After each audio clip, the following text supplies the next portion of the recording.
Makouda finally grew a pair because I just got done watching episode 4 of Campfire Cooking Another World of My Absurd Skills Season 2, and look, I complained literally last week how Makouda's cautious nature was getting on my nerves.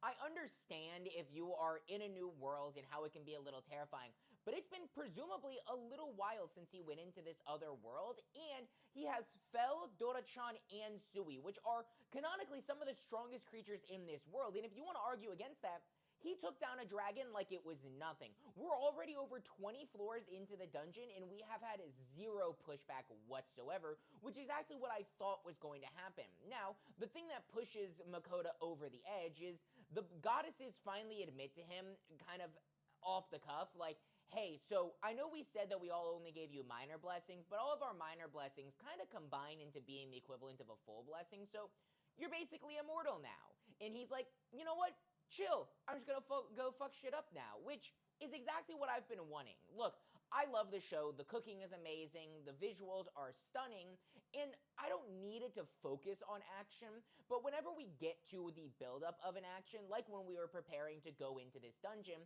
whenever Makouda would throw a fit about something, whether it be about money or just fearful for his life, I'd get a little annoyed, just because, again, it's not him doing the fighting, but he actually does do some fighting this episode, and he kicks some ass.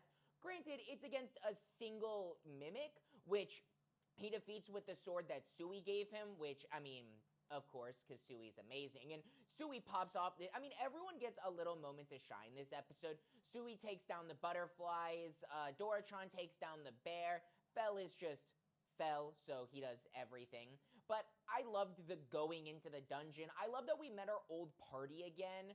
That was just such a sweet moment because, again, this show doesn't necessarily shine in its action. It's not like it's gonna take your breath away, but that's not what the show is. It's the slower moments where you can enjoy life and have a meal with someone, where you can connect on a human level over a simple meal, whether that be with literal beasts of destruction, with a slime, with a dragon, or just with other people. And I think that's just such a strong message that I personally take away from the show. So when you have things that detract from that, it does annoy me. But I'm hoping that going forward, now that Makouda knows about the blessings and the strength that they have, and that he can't really die all that easily, especially as we go into this next area of the dungeon.